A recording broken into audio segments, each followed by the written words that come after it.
پیش خدمت ہے شہرنامہ آواز۔ بمبئی سے دستیاب خبروں میں کہا گیا ہے کہ خام تیل کی قیمتوں میں تیزی اور گھریلو اسٹاک مارکیٹ پر دباؤ سے انٹر بینکنگ کرنسی مارکیٹ میں روپیہ جمعرات کو 70.82 فی ڈالر ہو کر تاریخ کی کم ترین سطح تک لڑک گیا ہے۔ ہندوستانی روپیہ گزشتہ روز کاروبار کے دوران 70.65 فی ڈالر کے ریکارڈ کے کم ترین سطح پر پہنچنے کے بعد بالآخر 70.58 روپے ڈالر پر بند ہوا تھا۔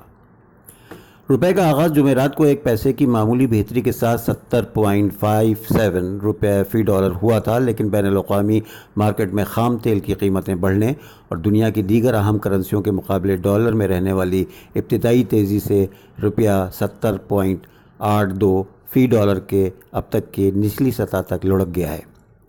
لندن کا بریٹ خام فیوچر آج 0.31% کی تیزی کے ساتھ 77.38 ڈالر فی بیرل تک پہنچ گیا۔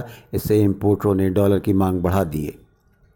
ساتھ ہی گھریلو اسٹاک مارکیٹ میں دوپہر کے کاروبار تک فروخت کا زور رہنے سے بھی روپیہ دباؤ میں آ گیا ہے۔ بعد میں دنیا کی دیگر 6 اہم کرنسیوں کے باسکٹ میں ڈالر میں آئی کمی سے خبر لکھے جانے تک کچھ بہتر ہو کر ہندوستانی روپیہ 70.73 روپے فی ڈالر تک واپسی کرنے میں کامیاب رہا۔